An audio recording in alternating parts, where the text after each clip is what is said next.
Hello, welcome, ndewo, no. Today I'll be reading this beautiful story written by Folasayo Williams and illustrated by Chioma Okonkwo. It's titled Ara Becomes Thundergo. Today we'll be learning how we can become helpers to our parents, our family, our friends, strangers, and people all around us. I hope you enjoy the story. Ngwa kanyi bido. Igbo Stories with Ngozi. Welcome to Igbo Stories with Ngozi. Otu mgbe, o nwere nwatakịrị nwanyị a na-akpọ Araoluwa, onye nke nwere ọtụtụ ihe omume na-amasị ya ime. Araoluwa ma ọ bụ Ara dịka onye ọbụla na-akpọ ya, hụrụ ịgụ akwụkwọ ya n'anya, iji ihe egwuregwu ya gwuo egwu, ya na ile ihe n'onyonyo. Ara na-anọkarị onwe ya na ntakịrị ụwa ya, ọ naghị enyere aka n'ụlọ. Ọ bụghị n'obi ọjọọ, kama ọ chetaghị ya n'echiche. Otu ụbọchị, nwanne nna ya Tayo bịara nleta. O ji ọsọ gbabaa n'ime ka o bie Ara ọma, chepụta ihe merenụ. Ọ zọkwasịrị ụkwụ n'elu ụgbọala egwuregwu nke Ara hapụrụ n'ala ahụ, n'ihi na o doziri ha ka o gwusiri egwu. Nwanne nna ya Tayo ji nkụwa na nkụsa darụ ala, ya na nkuri na nkụka. Ewo, ndo nwanne nna m Tayo, ka o tiri n'olu akwa dịka ọ makọrọ ya. O wutere ya nke ukwuu na ọ hapụrụ ihe egwuregwu ya ebe ahụ. Nke a mere ka nwanne nna ya wee daa. N'echi ya, ọ hụrụ nne ya ka ụra buru ya dịka ọ na-apịkọ akwa ndị asụrụ asụ. Ma nna ya ụra burukwara ya dịka ọ na-eme achịcha pancake maka nri ụtụtụ. Achịcha pancake ahụ wụsara ebe niile, ihe nchịpụ, ihe mmecha, ọkụkụ isi. Ọ matara ozugbo na nna ya ga-eme ihe nchịpụ ya na ọkụkụ isi na ihe mmecha ma ọ bụrụ na o nweghị ihe mere maka ya. Araoluwa wee chee n'ime onwe ya, "Chai, ike agwụla nne m na nna m." Ụbọchị gara aga, nwanne nna m Tayo merụrụ ahụ n'ihi na edozighị m ụlọ ka ọ dị ọcha. O wee kwupụta ya n'ebe ọ dara ụda. "O ruola oge m ga-abụrụ onye enyemaka." Ozugbo, ọkụ dị iche iche nwere agwa chapụrụ achapụ bidoro fewa gburugburu ya, na-abịa ya nso nso, ruo mgbe ọkụ egwurugwu ahụ kpuchiri ya ahụ ma kpụta uwe onye na-akpa ike n'ahụ ya. Ara wụrụ jam jam, wulie elu, tụgharịa onwe ya site n'akụkụ ruo n'akụkụ, chịtụ ọchị arụrụ ala. Ozugbo, o wee bụrụ nwatakịrị nwanyị egbe eluigwe. Ara chọpụtara na o kwupụta na o ruola oge m ga-abụrụ onye enyemaka nyere ya ike pụrụ iche. O kwutubeghị nke a na mbụ, ya mee na ọ maghị. O legharị anya gburugburu n'ihe njupụta anya n'uwe ọhụrụ ya.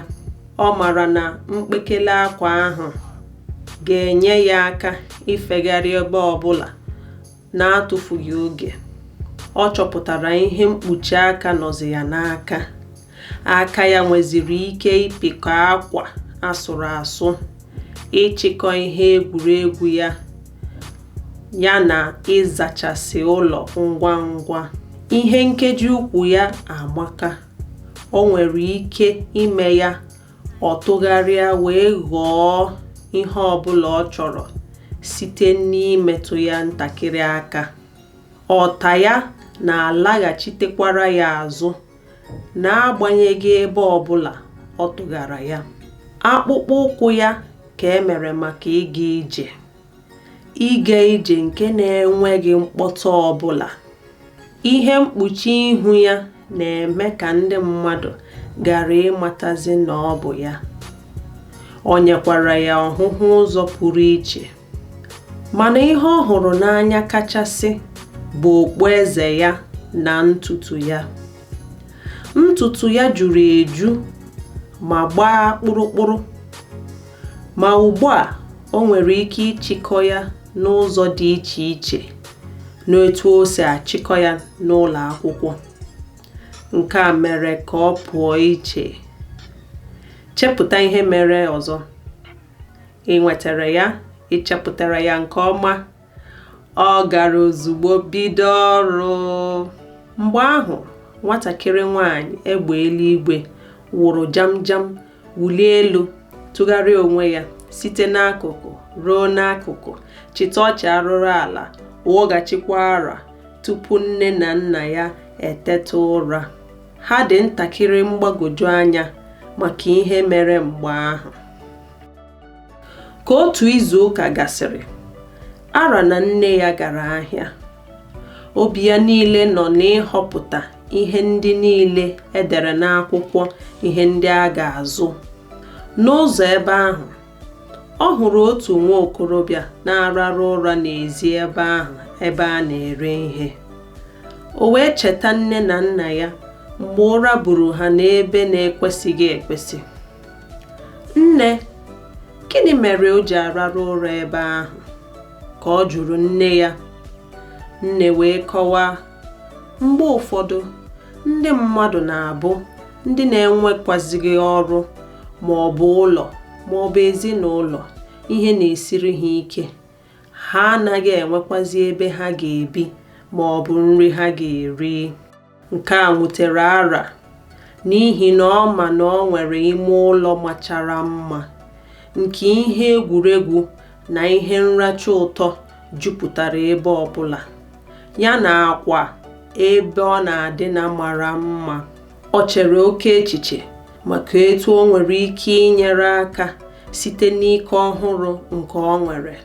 Ka nne ya na-achọ mkpụrụ osisi grape, mgbe o nweghị onye na-ele anya, o wee kwuo sị, oge eruola mgbe m ga-eji bụrụ onye enyemaka.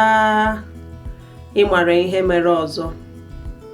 Ara wụrụ jam jam wulie elu tụgharịa onwe ya site n'akụkụ ruo n'akụkụ, chịta ọchị arụrụ ala. Ozugbo o wee ghọọ nwatakịrị nwanyị egbe eluigwe. Kama ọ ga-azụta ihe egwu nwa bebi ọ chọburu ịzụta, nwatakịrị nwanyị egbe eluigwe fere gaa n'ụlọ ebe a na-ere nri awaị zụta burger dị ukwuu. O fere lachite azụ n'ebe ahụ a na-ere ihe. Ndeewo maazị, achọrọ m inye gị nri ehihie m. Nwatakịrị nwanyị egbe eluigwe kwuru nke a ma nye nwoke ahụ na-enweghị ụlọ nri ahụ ọ zụtara. Ana m ekele gị nke ukwuu, nwa agbọghọ. Kedu aha gị? Ka nwoke ahụ jụrụ ya. Aha m bụ onye enyemaka. Nke a ka o ji nganga wee saa. Tupu ọ ga-atabi anya, ọ pụọla. O wee wụọ jam jam wulie elu tụgharịa onwe ya site n'akụkụ ruo n'akụkụ, chịta ọchị arụrụ ala tụgharịa onwe ya wee ghọọ Ara ọzọ n'akụkụ nne ya. Nne ya achọpụtaghị na ọ pụrụ apụ. Nke a bịara wee bụrụ ihe na-akachasị Ara mma omume. Lee, Ara mụtara ihe mmụta dị mkpa. O nweghị ihe ọ na-ewepụ mmadụ n'ahụ inwe obi ọma.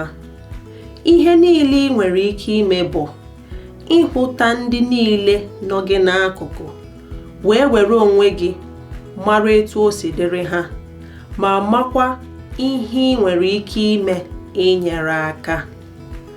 Ọ na ọ naghị amasị gị ịbụ onye enyemaka? Akụkọ nke a agwụgo.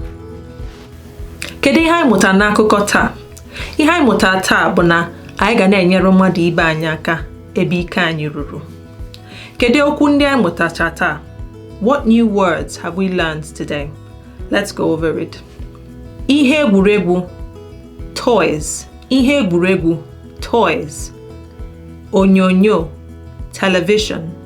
Onyonyo, television or TV. Nleta, visit. Nleta, visit. Ibioma or mmako, to hug, to embrace. Mmako or ibioma, to embrace or to hug. Nwanenna, uncle. Nwanenna, uncle. Echi, tomorrow. Echi, tomorrow. Ụra iburu mmadụ means to fall asleep. Ụra burum, I fell asleep. Ụra iburu gị, to fall asleep. Ịrara ụra means to sleep. Ịrara ụra, sleep. Nchipu means to trip on something and fall. Nchipu. Mmecha, to sleep on a wet floor. Mmecha, to sleep and fall. Inye aka, to help. Inyere aka, to help. Onye enyemaka means helper. Onye enyemaka, helper. Egwurugwu, rainbow. Egwurugwu, rainbow. Ife, to fly. Ifefe, to fly. Ntutu, hair. Ntutu, hair. Okpueze, crown. Okpueze, crown. Ọrụ, to work. Ọrụ, to work. O bidoro ọrụ, she started working. Egbe eluigwe, thunder. Egbe eluigwe, thunder or egbe igwe. Mgbagwoju anya, confusion or confused. Mgbagwoju anya, confused. Ọ gbagwoju m anya, I'm confused. Izuụka is a week. The week is called Izuụka. Nwa okorobịa, young man. Nwa okorobịa, young man. Nwa agbọghọbịa, young woman. Nwa agbọghọbịa, young woman. Ezinụlọ, family. Ezinụlọ, family. Mkpụrụ osisi, fruit. Mkpụrụ osisi, fruit. Akwa, bed. The bed we lie to sleep. Akwa, bed. Nri awai, fast food. Nri awai, fast food. And so that's the end of today's story. I hope you've enjoyed it, and I hope that you've learned one or two new words today. Please try and practice those new words that you've learned. Special thanks goes to my friend Victor Ichu for his contributions towards the translation of this book. Some of the pages we weren't exactly sure how to translate them. It was a bit difficult to translate, but we do thank you for your contributions. And to Folasayo Williams, this is such an amazing book. We really can't wait to read more from you. And to Wada Chioma Okonkwo, anyị na-ahụkwa aka ọrụ gị ebe a. Jisikwa ike, ihe na-arụ amaka. Jisike, daalụnụ. Until next time, nyagaziaruno. Take care. Bye-bye.